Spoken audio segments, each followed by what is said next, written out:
ನಮಸ್ಕಾರ. ಎಷ್ಟೇ ಟ್ರೋಲ್ ಆದರೂ ನಾನು ತಲೆ ಕೆಡಿಸ್ಕೊಳ್ಳೋದಿಲ್ಲ, ನಾನು ಹೀರೋದೇ ಹೀಗೆ ಅಂತ ಬದುಕ್ತಿರೋ ನಿವೇದಿತಾ ಗೌಡ ಬಗ್ಗೆ ಇವತ್ತು ನಾನು ಹೇಳಿಕೊಟ್ಟಿರೋದು. ಸೊ ನಿವೇದಿತಾ ಮಿನಿ ಡ್ರೆಸ್ಸಲ್ಲಿ ಭರ್ಜರಿ ಮಿಂಚಿಂಗ್. ಸೊ ಅವರು ಆ ಮೈಮಾಟಕ್ಕೆ ಫ್ಯಾನ್ಸ್ ಫಿದಾ ಆಗಿದ್ದು, ಸಿಕ್ಕಾಪಟ್ಟೆ ನಟಿಗರು ಕಮೆಂಟ್ ಮಾಡಿದರು. ಸೊ ನಿವ್ವಿಗೆ ಏನೇ ಆದರೂ ಯಾವುದಕ್ಕೂ ತಲೆ ಕೆಡಿಸ್ಕೊಳ್ಳದೆ ನಾನು ಹೀಗೆ ಇರ್ತೀನಿ ಅನ್ನೋ ಒಂದು ಮನೋಭಾವ ಇದೆಯಲ್ಲ, ಅದಕ್ಕೆ ನಾವು ಮೆಚ್ಚಬೇಕು. ಸೊ ಯಾವುದೇ ಟ್ರೋಲ್ಗಳಿಗೂ ತಲೆ ಕೆಡಿಸ್ಕೊಳ್ದ ನಿವೇದಿತಾ ಟ್ರೋಲ್ ಪೇಜ್ಗಳಿಗೆ ಕೇರ್ ಮಾಡದ ನಿವಿ, ಅವರಿಗೆ ಆಹಾರವಾಗಿ ಇದ್ದಂತಹ ನಿವಿ ಮಿನಿ ಡ್ರೆಸ್ ಧರಿಸಿ ಮೆಂಚಿದ ಮೈಮಾಟಕ್ಕೆ ಫ್ಯಾನ್ಸ್ ಫಿದಾ ಆಗಿದ್ರು. ಸೊ ಡಿವೋರ್ಸ್ ಬಳಿಕ ನಿವೇದಿತಾ ಮತ್ತಷ್ಟು ಹಾಟ್ ಆ್ಯಂಡ್ ಬೋಲ್ಡ್ ಆಗಿ ಕಾಣಿಸ್ಕೊಂಡಿದ್ದಾರೆ ಅಂದರೆ ತಪ್ಪಾಗೋದಿಲ್ಲ.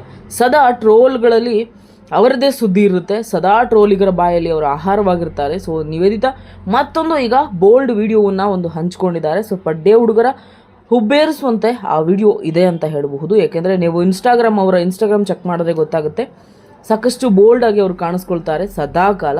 ಸೊ ಡಿವೋರ್ಸ್ ಬಳಿಕ ನಿವಿ ಸಿಕ್ಕಾಪಟ್ಟೆ ಇಂಡಿಪೆಂಡೆಂಟ್ ಆದರು, ಸಿಕ್ಕಾಪಟ್ಟೆ ಒಂದಷ್ಟು ಅವ್ರಿಗೆ ಫ್ರೀಡಮ್ ಸಿಕ್ತು ಅಂತ ಹೇಳಬಹುದು. ಸೊ ಅವರು ಅದನ್ನು ಚೆನ್ನಾಗಿ ಉಪಯೋಗಿಸ್ಕೋತಾ ಇದ್ದಾರೆ. ಇನ್ನು ಇತ್ತೀಚೆಗೆ ಚಂದನ್ ಶೆಟ್ಟಿ ಜೊತೆ ಮುದ್ದು ರಾಕ್ಷಸಿ ಸಿನಿಮಾದ ಪತ್ರಿಕಾಗೋಷ್ಠಿಯಲ್ಲಿ ನಿವೇದಿತಾ ಕೆಟ್ಟ ಟ್ರೋಲ್ಗಳ ಬಗ್ಗೆ ಮಾತನಾಡಿದರು. ಸೊ ಸಮಾಜನೇ ಹೀಗೆ ಸದಾ ಹೆಣ್ಣುಮಕ್ಕಳನ್ನು ದೋಷಿಸ್ತಿರುತ್ತೆ, ಎಷ್ಟಾದರೂ ಸೊಸೈಟಿ ಬದಲಾಗೋದಿಲ್ಲ, ಹುಡುಗಿಯರನ್ನೇ ಬ್ಲೇಮ್ ಮಾತನಾಡ್ತಾರೆ, ಅವಕಾಶ ಇರೋದೇ ಅದಕ್ಕೆ ಅಂತೇಳಿ ಮಾತಾಡ್ತಾ ಇರ್ತಾರೆ. ಸೊ ಪರವಾಗಿಲ್ಲ, ಏನಾದರೂ ಪರವಾಗಿಲ್ಲ, ನಾನು ಬೇಜಾರಾಗೋದಿಲ್ಲ, ನೋವು ಆಗೋದಿಲ್ಲ. ಸೊ ನಾನು ಟ್ರೋಲ್ ಬಗ್ಗೆ ಕೇರ್ ಮಾಡೋದಿಲ್ಲ ಅಂತ ಅಲ್ಲಿ ಸ್ಪಷ್ಟವಾಗಿ ಹೇಳಿದರು. ಹಾಗೆ ಒಂದು ಪ್ರಶ್ನೆ ಬರುತ್ತೆ, ಮತ್ತೆ ಒಂದಾಗುವ ಚಾನ್ಸಸ್ ಇದೆಯಾ ಅಂತ. ಸೊ ಅದಕ್ಕೆ ನೀವು ಮೇ ಬಿ ಇಲ್ಲ, ಯಾಕೆಂದರೆ ನಮ್ಮಿಬ್ಬರ ಮಧ್ಯೆ ಆ ಬಾಂಡಿಂಗ್ ಇಲ್ಲ. ಆ ಬಾಂಡಿಂಗ್ ಇಲ್ಲದೇ ಇರೋ ಕಾರಣ ನಾವು ಒಬ್ರಿಗೊಬ್ರು ಒಪ್ಕೊಂಡು ನಾವು ಡಿವೋರ್ಸನ್ನು ಪಡೆದುಕೊಂಡಂಥದ್ದು. ಸೊ ಮತ್ತೆ ಒಂದಾಗುವಂತಹ ಮಾತು ಬರಲ್ಲ ಅಂತ ಅಂದ್ಕೊಂಡಿದ್ದೀನಿ ಅಂತ ಹೇಳಿದ್ರು ನಿವಿ.